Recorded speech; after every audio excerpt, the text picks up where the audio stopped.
I sit down on my desk on a Friday afternoon thinking, I'm going to knock out one quick thing before the weekend. I know exactly what I'm supposed to start with. I need to run through my planning steps just to get my brain oriented for the weekend. Nothing heavy, nothing emotional, 20 minutes maybe. My laptop's already open, so I pull up the steps. And then, almost without thinking, I click over to my website. Not because I'm avoiding anything, it's just there. Another tab, something I was already in earlier. I tell myself I'll just take a quick look before I start my planning. There's a sentence that doesn't feel or sound quite right, button that feels slightly off center, a section that could probably be cleaner. So I tweak one thing and then another.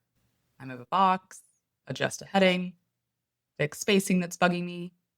It feels productive, focused, like real work. Every now and then, my brain pipes up, "We have planning to do, Candace." And I think, yeah, totally. Just a second. I just want to finish this one part first. At some point, I notice my shoulders are tight. My jaw is clenched. What time is it? Oh my word. 2 hours have passed. I'm still on the website. I have not touched my planning steps. The very thing I literally sat down to do. And somehow, I don't feel like I made a choice. I didn't decide planning wasn't important. I didn't tell myself it could wait. I just started somewhere else. And now I'm deep enough that stopping feels disruptive. My website would look like a hot mess if I stopped right now. I'd be breaking my own momentum. So I keep going. All the while, that original thing, the thing I set out to do in the first place, is still sitting there, open, unstarted. And I'm aware of it. But my mouse is already moving another box on my website. You're managing what you always do, but your brain feels scattered and you just can't seem to pull it together. The Busy Brain Do-Over from Steady State Co. is your space to recover, reset, and restart, proud of how you show up again. Because you're not the problem, and you're not alone.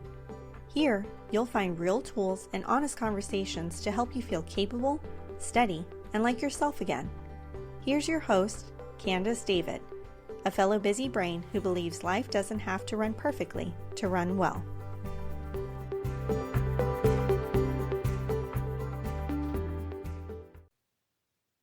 And this is where that familiar spiral starts. Because once you notice you've been working, or cleaning, or organizing, or scrolling, or tinkering for hours, and the thing you meant to start with is still sitting there, untouched, your brain doesn't usually say, "Oh, that's interesting. Let's look at how that happened." It says, "Why do I always do this? Why do I get so much done and still miss the thing that actually matters? Why can't I ever start with the right thing? I keep choosing the wrong task first."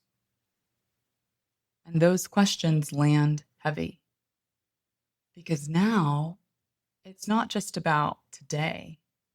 It's about what this moment seems to say about you. It doesn't sound like a strategy problem. It sounds like a you problem. Like maybe you don't trust yourself to choose well. Like maybe you're bad at priorities. Maybe you just can't be relied on to do what you say you're going to do.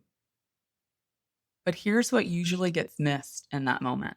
You didn't start with the quote unquote wrong thing because you're irresponsible.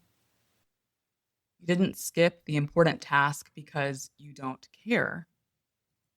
And you didn't end up here because you lack discipline. You started where your brain could enter. Something visible, something concrete, something that gave you quick feedback and a sense of progress.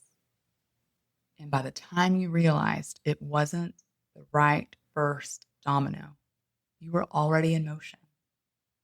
So now you're stuck between two uncomfortable options. Stop and feel the friction of switching, or keep going and deal with the guilt later. If you've ever ended a day thinking, I was busy all day, but I still didn't do the thing, that's the moment we're talking about today. Hi, my busy brain friends. Before we keep going, hit that follow button so your next do-over finds you right when you need it. If you've already subscribed, thank you, and consider this your high five for being ahead of the game. You never know when the next episode's going to be the one that gives you that deep exhale you've been craving.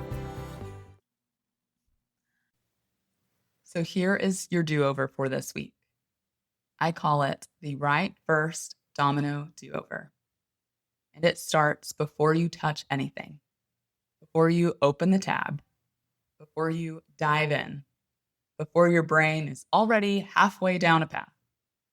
The next time you sit down to work or clean or start something that matters, and your brain has a few different places it could land, pause. Not to analyze, not to motivate yourself, just to slow the moment down enough to choose on purpose. And then ask yourself this: if I could only do one thing first, the domino that would make everything else feel lighter, what would it be? Not the thing that's easiest to begin, not the thing your brain is already reaching for, the domino. You can usually recognize it because it's the thing that, once it's started, makes the other tasks feel less noisy, less scattered, less heavy. It's often the thing you've been circling, the thing you keep saying you'll get to after one more thing. Then, and this part matters, you do not ask yourself to finish it. You only ask, what's the smallest possible way I could start to tip this domino? Not complete it, not do it perfectly, not even do it well.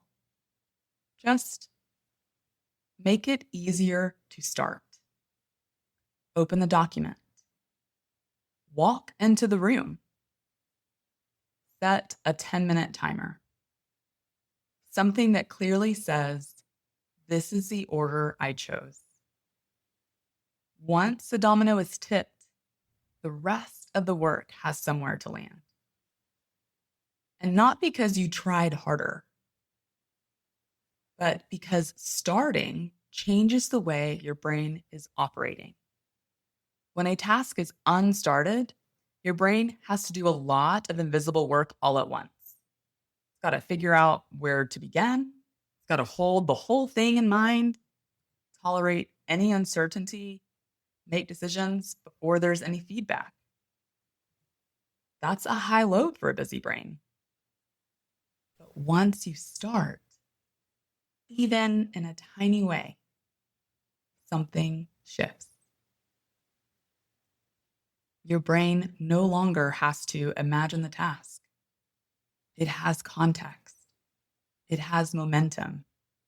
It has a clearer signal of what next even means. The activation cost drops. The mental noise quiets. Continuing requires less effort than starting did. That's why choosing the domino matters so much. You're not forcing focus. You're changing the conditions your brain is working under. So let me show you what this actually looks like, okay? Let's say you sit down and you know the thing you need to start with is writing an outline. But the easiest thing to enter? Your inbox. Or that other document you were tweaking yesterday. Or perhaps reorganizing slides because they're already open. Your brain is already leaning that way. So instead of forcing yourself to magically feel motivated to write that outline, you pause and say, okay, that's the easy entry. And then you ask, what is my domino? Maybe it's not writing the outline. Maybe it's just opening a blank doc and typing the title or the word outline as the title. Maybe it's pasting in messy notes you already have or setting a 10-minute timer and telling yourself you can stop when it ends. You're not switching tasks with willpower here. You're simply adjusting the doorway. And once your brain is inside the right space, even just barely, the rest usually follows. Again, not because you tried harder, but because starting changes the way your brain is operating. Here's your permission slip for today. You are allowed to stop judging yourself for where your brain starts. You're allowed to notice, of course, I picked that first. It was the easiest doorway in. That doesn't mean you chose wrong. It means your brain was looking for traction. You're allowed to slow the moment down, not to fix yourself, not to force better behavior, but just long enough to choose the domino on purpose. And if you don't catch it in time, if you realize after the fact that you started in the wrong place, you're still allowed to redirect mid-task, midday, without scrapping everything or starting over. Because choosing the right first domino isn't about getting it perfect every time. It's about building trust with your brain, one intentional starting point at a time. If you've been listening and thinking, ugh, I need this kind of reminder more than once a week, I've got you. Join my newsletter, The Weekly Do-Over. It's my short midweek note that drops right when life starts spinning again. Part pep talk, part permission slip, all real life. You'll get practical encouragement, behind-the-scenes stories, and simple resets that actually fit your busy brain. Go to mybusybrain.com/join because waiting until next week to get grounded again is way too long. All right, my fellow busy brain friends, take a breath, give yourself a little grace, and remember, you can always start again. That's what a do-over really is. Not perfection, just permission. Talk soon.